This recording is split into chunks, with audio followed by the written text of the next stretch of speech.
دوستو یہ صرف بجٹ نہیں ہے، یہ ہر سال عوام کی کمر توڑنے کا ایک نیا پلان ہوتا ہے۔ جون آتا ہے، بجٹ پیش کیا جاتا ہے، بڑے بڑے نمبرز بولے جاتے ہیں اور عوام پھر سے دھوکہ کھا جاتی ہے۔ آج کوئی جھوٹ نہیں، کوئی شوگر کوٹ نہیں، صاف صاف بتاؤں گا، زخموں پر نمک ڈال کر بتاؤں گا، یہ وہ سسٹم ہے جہاں پر ایلیٹس اپنا پیٹ بھرتے ہیں اور غریب عوام اپنا خون پسینہ ایک کرتی ہے۔ اپنی آنکھیں اور کان کھول کر سنیں اور یہ ویڈیو پوری دیکھیں۔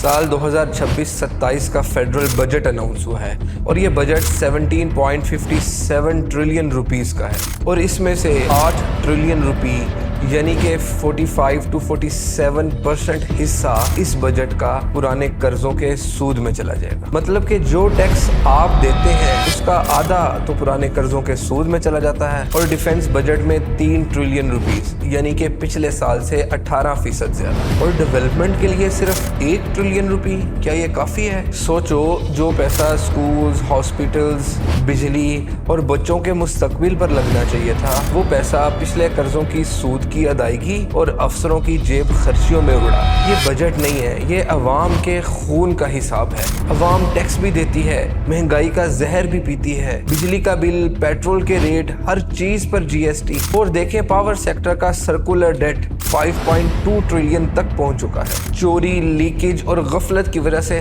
ہر سال یہ نمبر بڑھتا چلا جا رہا ہے۔ حکومت قرضوں کی ادائیگی نیا قرضہ لے کر کرتی ہے اور اس کا سارا بوجھ آپ کی بجلی کے بل کی فیول ایڈجسٹمنٹ پر ڈال دیا جاتا ہے۔ مطلب کہ عام آدمی پورا مہینہ محنت کرے اور جب بجلی کا بل دیکھے تو رونے لگے۔ کیا یہ ظلم نہیں ہے؟ پیسے کہاں پر لگائے جا رہے ہیں؟ موٹر ویز پر، فلائی اوورز پر، میٹرو پروجیکٹس پر، جہاں پر کیمرے کی آنکھ دیکھتی ہے، جہاں پر ووٹس ملتے ہیں، جہاں پر ریبن کاٹے جاتے ہیں، جہاں پر پروپوگنڈا، جہاں پر سیاست کی جاتی ہے کہ ہم نے یہ بنایا، ہم نے یہ کیا۔ لیکن اگر میں بات کروں سستی بجلی کی، سستے پیٹرول کی، بچوں کے لیے سکولز کی، اچھے بہتر ہاسپٹلز کی، یہاں پر کیا؟ یہاں پر کوئی اسٹرکچرل ریفارمز نہیں ہوتی۔ گورنمنٹ بلڈنگز میں، کورٹس میں، سیکریٹریٹس میں، منسٹر اور ججز کے بڑے بڑے عالی شان بنگلوز میں، یہاں پر سب سے زیادہ بجلی خرچ ہوتی ہے۔ ان سب کو سولر پر شفٹ کرنے کا کوئی سالڈ پلان کیوں نہیں ہے؟ یہاں پر تو سیونگ کی جا سکتی ہے نا۔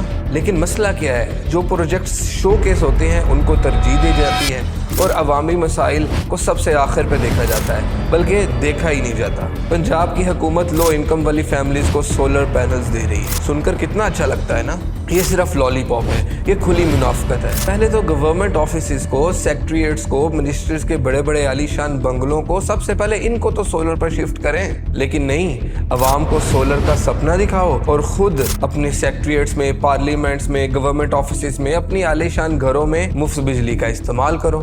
اس کا بل کون دے گا؟ پاور ڈپارٹمنٹ کے امپلائیز کے یونٹس تو کورٹ نے بند کر دیے، لیکن یہ جو باقی ادارے ہیں، یہ جو باقی ڈپارٹمنٹس ہیں، یہ باقی لوگ ہیں، ان کی ابھی تک یہ مفت بجلی جاری ہے۔ آپ کو یہ دیکھ کر غصہ نہیں آتا کیا؟ تھنک ٹینکس اور IMF کہتے ہیں کہ جی یہ جو ایلیٹ کیپچر ہے یہ ہمارے ملک کا 6% GDP چوس رہی ہے۔ مطلب کہ اسپیشل ٹیکس چھوٹ، سبسڈیز اور کانٹریکٹس کے ذریعے عوام کے لیے، غرباء کے لیے جو بھی اسکیم آتی ہے اس میں پاورفل لوگ اپنا حصہ پہلے سے ہی نکال لیتے ہیں۔ ہر اسکیم کے اندر بیوروکریٹ، پولیٹیشین اٹیچ ہوتا ہے۔ میں آپ کو ایسے بتا رہا ہوں، یہ کوئی غلطی نہیں ہے، یہ نظام کا حصہ بن چکا ہے۔ یہ اپنا پیٹ بھرنے کا آرگنائزڈ کلچر ہے۔ دوستوں، یہ صرف ایک بجٹ نہیں، یہ اکنامک غلامی کا سسٹم ہے۔ اب وقت آ گیا ہے کہ عوام آواز اٹھائے۔ سب کے لیے ایک قانون، فری پرکس کو ختم کیا جائے، ساری گورنمنٹ بلڈنگز سولر پر شفٹ کی جائیں۔ پاور سیکٹر کو اس وقت اصلی ریفارمز کی ضرورت ہے، وہ ریفارمز کی جائیں۔ پیسہ ڈیولپمنٹ اور غریبوں پر لگایا جائے۔ مطلب سب سے ایک بیسک کویسچن ہے کہ عوام کو اس وقت سستی بجلی، سستے پیٹرول کی اور گھریلو اشیاء کا سستا ہونا ضروری ہے یا ان کو میٹرو کی ضرورت ہے؟ اگر آپ بھی تھک چکے ہو اس لوٹ سے تو اس ویڈیو کو زیادہ سے زیادہ شیئر کریں، لائک کریں اور دعا کریں کہ اللہ پاکستان کو اس ظلم سے نجات عطا فرمائے۔ آمین۔ پاکستان زندہ باد۔